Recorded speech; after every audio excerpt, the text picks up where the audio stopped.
Hey guys, welcome back. Patrick here. Can you believe what's going on with Lucid Motors right now? The price is finally starting to stabilize. So for those of you that have been really hit hard over the past few weeks, finally, maybe the pain is over. Today, I want us to talk about the price action, the updates, and, we'll see where the stock goes from here. I want you guys to remember something. Do you remember when there was so much enthusiasm about Lordstown and the stock had gone over $30, then it crashed to $13? But what happened then? This is a stock that had momentum from the beginning and people were really excited about. So what did they do? They FOMO'd back into it and brought it back to $30. Well, that might be what's going to happen with Lucid. So that's why I want us to look at it today once again and see if it's a good opportunity now to buy shares or add more. So please like and subscribe. You guys know it really helps out, and I'll see you right after the intro.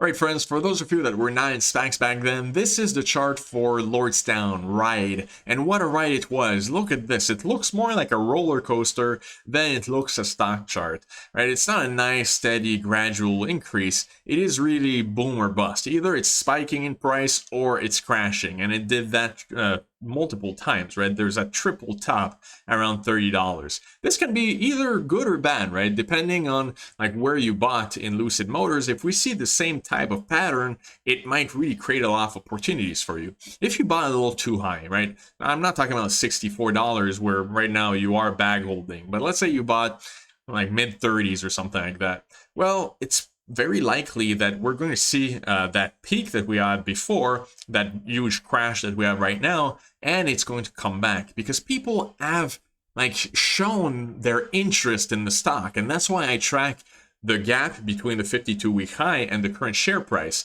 That tells me that at some point people were very enthusiastic about it, right? And people have a confirmation bias. So if they like the stock, if they're interested in it, they are going to be seeking those positive news, those positive catalysts, or that momentum. And when the momentum is there, right, they are going to jump back into it. Or at least if we use the example of Lordstown, they did it 3 times already. That is very good if you're a swing trader also, right? You can sell high, then you wait until it crashes, you buy low, then you can keep repeating a cycle and making that huge profit. So now that's Lordstown, but if we see the same thing with Lucid Motors, that's going to create a lot of opportunities with you, for you guys based on the current discount of over 61%, as I'm about to show you. Let's forget about Lordstown. Now let's talk about Lucid Motors. So currently the share price is about 24.7 based on when I'm filming this. And this is an incredible discount of 61.92% based on the 52-week high. Think about the massive drop in this company. I mean, I haven't seen that with many SPACs except for maybe QuantumScape so far. The valuation is still very expensive. I mean, this is, for a company that's never delivered a car, $35.2 billion right now, right? So it is very, very expensive, but we do need to note that for this company, every tranche of $10 is worth $16 billion.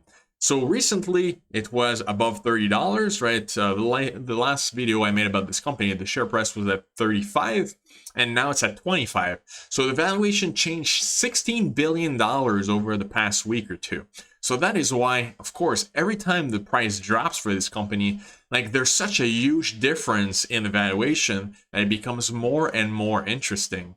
So I was a little wrong. I thought that was probably going to find a support at $30. It didn't happen because of the massive crash that we've seen over the past couple of weeks. But it seems like it finally found its footing in the mid-20s, right? So it went as low as I'm seeing 20.4.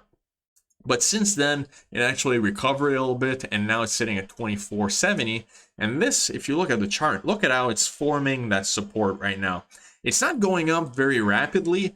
It only went up 24 cents today, so almost 1%, and it's gone up 1% after hours. But it's not really a big increase like we've seen with the other SPACs yet. Right now, it seems like it's in consolidation phase. With Lucid, we have to remember that the numbers are a little distorted because people bought into it in the 60s without knowing the valuation. So the 61% discount is not as relevant as it's going to be with the other companies. but I don't really think that we can get back to 60s in the short term. What I'm more interested in figuring out is if we can get back to the 28 to 30 range, which, if you guys remember, is when Dave Portnoy mentioned that he bought into the company, and that made it so there was a surge of buying. Right, whether it's his followers or other investors, they brought it back up to 32.54. Well, that's what I'm looking at as the first step, right, in recovery for this stock, is if we can go back from 25 to about 30, that's going to be a very big indicator that people kind of have forgotten about the valuation. That's not the only thing they're focusing on. They're back into the momentum chasing. Right? So that's why I'm paying attention to with this stock. And after that, if we reach 30, then we can probably reach 40 before the merger. And remember, for this company, most people see it as a long-term play, the Tesla 2.0 narrative, right? So, once it starts recovering, it's not a terrible little gamble, in my opinion. Another thing that's extremely important to look at with this company, right, before we get into the news and everything, is the actual volume. This is crucial because we can clearly see here that after the merger was announced, there was a ton of volume, right, but mostly sellers. So all the weekends in this company are starting to get flushed out, right? So everyone that wanted to take profits or just got margin called, or no matter what the reason is, a lot of them had to sell and they were out of the company. Now, this is also problematic because look at how over time you're starting to see a drop in volume, very, very sharp drop since the merger was announced. So here, when this past week's crisis started and all the SPACs started falling, you did see more selling volume. This week you see tiny little spikes in green, so that means buying volume. But you can see that over time, the volume is much lower than it was before. Now, this is very negative because we have seen this time and time again with other SPACs. The time between when the merger is announced and the actual merger date, like when they have the shareholder meeting, the volumes tends to go down, and that's that lull period, the retracement phase, where the volume drops. There's no buyers, so usually there's more sellers, and the price doesn't really go anywhere. So if you guys remember, in that down period with Hyliion last year, it had stayed at $18 support for over a month before it did anything when they announced a shareholder meeting. So it's very possible that the company is going to stay in this range, mid-20s for quite a while until they announce the shareholder meeting. So that's why when you see this either going up or down, it's going to be very significant. Really pay attention to the volume. If the volume stays very low, you can expect that the price is not going to go up very much. If you see a spike in volume, then that's going to be very positive for this stock. Alright guys, before we wrap up, the fact that support is forming is extremely positive for the company. Of course, we'll have to see if it actually holds, or if it dips under it, or even if it starts to go back up. But the two other things that I am actually paying attention to right now, the first one is going to be the delivery of the car. That is going to be the main catalyst for this company, right? The merger is going to be important, of course, but when they deliver this first car is when it's going to really validate the company, right? You can't beat Tesla 2.0 if you've never actually delivered a car. So that's going to be very important, and that's why people were so frustrated and angry and felt like it was a bait and switch when they announced that they were not going to deliver cars in the first half of the year, but they were delaying it to the back half of the year. So that is very bad for us as shareholders.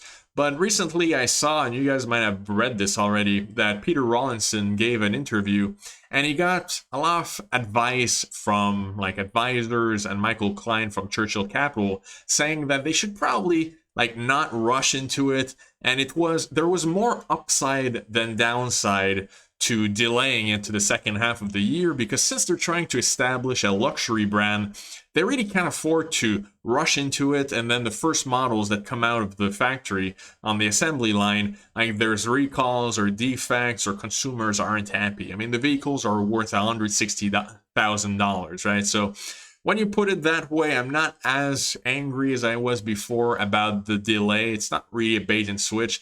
If they're serious about taking quality first and making sure the consumers are happy, I just wanted to point that out. I don't know if you guys have been following this fairly closely. And then the other thing that we recently learned, and this is a little concerning to me, maybe even a red flag, is that apparently the company is on the hook. They have to build a factory in Saudi Arabia based on the 2018 investment that the Saudis made. So a lot of you before told me that you were kind of skeptical about the close ties between the country and Lucid Motors. Well, it seems like you might have been right about that. The company hasn't even launched a vehicle yet using their factory in Arizona, and already seems like they have a commitment to build this factory in Saudi Arabia that's going to cost hundreds of millions of dollars. Now, in itself, that wouldn't be too bad, but the issue is that even though the company will expand worldwide if they're successful, the issue that I have with this is that Saudi Arabia is not well known for building cars and, you know, car factories and everything. They don't have the supply chain. So all of those parts are going to be imported from other countries, and that's going to increase the costs to build the cars. Is that going to be a negative for Lucid Motors, make them less competitive versus other companies that are building, let's say, in Germany or in the US or, of course, Asia, right? So that's one thing that we'll need to pay attention to, and it can be a red flag for a lot of you guys. Personally, I only invest in companies that are in North America or Europe, right? At least we pretend that we have a legal system and we have free market. So I don't really like a company like this that has such close ties with the, you know, another country, Saudi Arabia. It's very, very political. So we'll have to see how this develops. I mean, this is one of the things that I'm going to be paying attention to a lot over the next few months. And if it becomes a negative too much, I might just exit the position and, you know, not look back after that. So guys, I hope you enjoyed the video, right? I feel like the warrants are fairly expensive compared to the shares. Personally, I'm sticking with the shares for now. I have a very small position. This for me is a spec play. I know some of you are much more invested in this company than I am, but I'll keep tracking it for you guys. And hopefully we'll see that nice, juicy ramp up that's going to bring it back at least to $40. So let me know in the comments what you think. Are you still interested in this company? I'll see you guys in the next video.